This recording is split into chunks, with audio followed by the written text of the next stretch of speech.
My elder brother, Michael Summers, had always wished that I could just die. You're just a cold-blooded monster, Ruth. Elena cared so much about you, but you heartlessly locked her out so that she would be stabbed in your stead. Don't you feel ashamed to be alive? 5 years ago, Michael's fiancée, Elena Brooks, had died because of me. 5 years later, my burnt corpse lay quietly on Michael's autopsy table. Michael's wish finally came true. However, he lost his mind when he learned that I was the one who had died. The burnt corpse on the autopsy table was in a distorted posture. Sorry, Dr. Summers, Charles Johnson, the captain of the police force, said apologetically. I understand that you can finally get off work early and have dinner with Ruth today, but I don't want to hear that monster's name ever again. Michael glared at Charles with a hint of disdain in his cold gaze that I hovered in the air above them. There was a bitter smile on my lips. After Elena's tragic death, I had become a cold-blooded monster in Michael's eyes. That he had refused to listen to my explanations, and he didn't even want to see me. After completely cutting off ties with me, Michael had moved out and begun to take care of his new younger sister instead. She was Elena's younger sister, Shirley Brooks. I had to admit that Shirley looked more like Michael's sister than I did. She was a talented medical student, and she loved reading and drawing. She always had a response to the topics Michael brought up.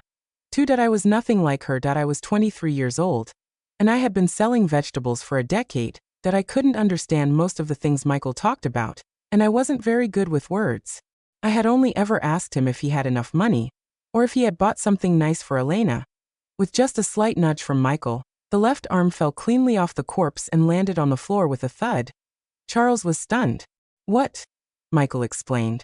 Before the victim was burned, their arm was already violently broken.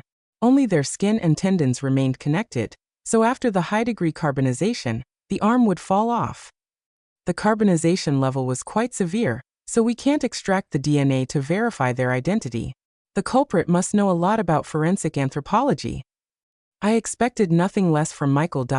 He was the most outstanding forensic pathologist in the police force. After all, he had already found the key clue in such a short time. Also, the corpse was purposefully abandoned at a filthy and messy landfill. Michael added. In other words, the culprit was both cruel and cunning. Charles was so furious that he punched the autopsy table. The head and the remaining 3 limbs on the corpse fell off as well. Even the torso broke into several pieces. Charles's angry shouts immediately echoed in the autopsy room. I'll kill their whole family. Meanwhile, Michael frowned as he picked up the head, which had rolled onto the floor.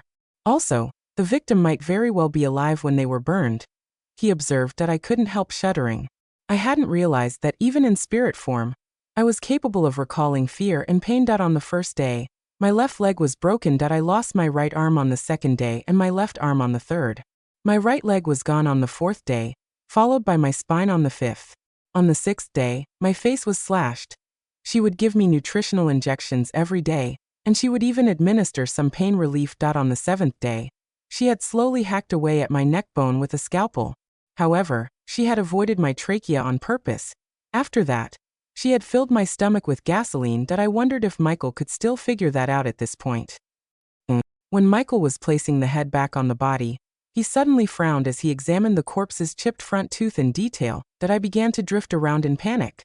When I was 12, Michael suddenly had a high fever in the middle of the night. I had run out in the rain to get medicine, but I hadn't noticed a puddle under me, so I had slipped and fallen.